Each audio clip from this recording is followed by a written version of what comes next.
The NLC will not go and allow its sole administrator to take salute.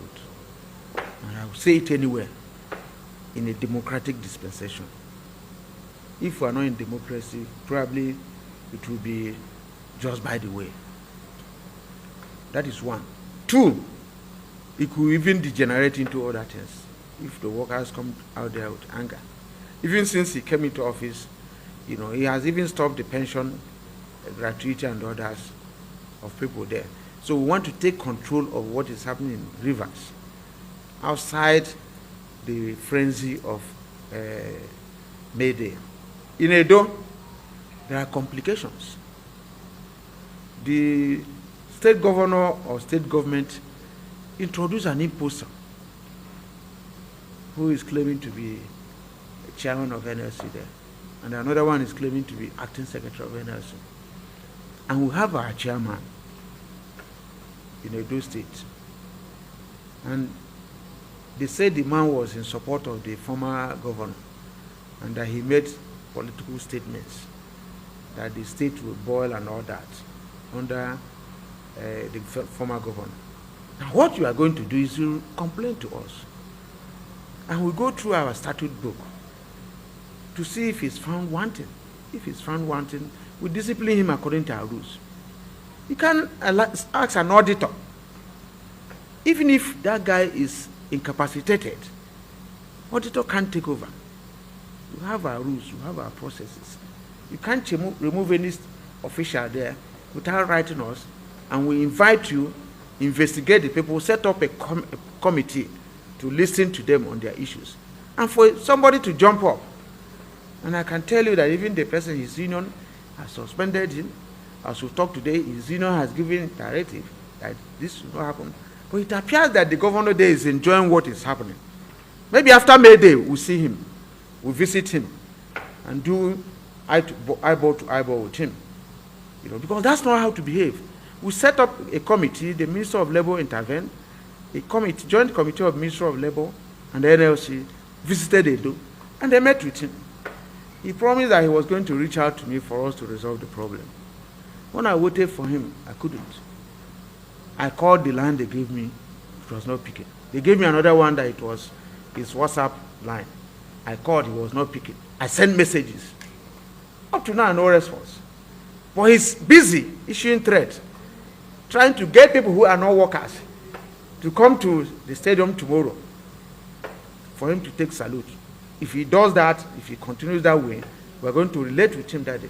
And secondly, Edo is not properly implementing the issue of minimum wage. Edo has been a very important state for us. When minimum wage was 18,000, Adams started paying 25,000. It was ahead of other states. Even all these states that are paying it's something, whatever, Edo was paying higher than them. Obaseki came, and minimum wage was 30,000. He was paying 40,000, higher than any other state in the country. And now, Obaseki even started paying 70,000 before negotiation. And he took a fare from May, or even April 2024. He started implementing April, May, June, July before the federal government. And see if the federal government negotiates anything beyond this, they were going to pay. The governor we have there is now interested in trying to determine for us to run May Day. Is May Day is May Day Governor's Day? So let him try this one now, and we'll visit him. Because this is getting too much. If we decide to cancel May Day tomorrow, we'll do it anywhere. So why will he issue orders? He's threatening that he's going to revoke even a CFO of union offices in Edo. He's going to sack workers that didn't come, that all permanent secretaries should come. What is that how to run? Is that what happens in a democracy? We have given him all the latitude. He's not our organizer to organize the unions for us. So that's the situation in Edo. That of Edo is different from the situation in Rivers State. But even in Rivers State, I think even the sole administrator and others have asked for a meeting with our people there today. And we have asked them to go and listen to him. So we are open. So we don't have any problem in Edo.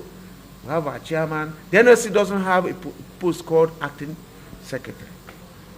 Even last 2 weeks or last week, the people came out to protest. Police stopped them in Port Harcourt and in other places. And like the lecturer captured some of the things that happened after NSAS. So these days, protests are being fought. They are not allowing Nigerians to freely protest. Even that there was the one on, was it minimum wage or whatever, and hardship, we tried. And they threatened, then DSS, what's his name, told me, Ajay, if you come out that day for a protest, you have a date with history. And I said, okay, I will come. And I've taken note of your threat.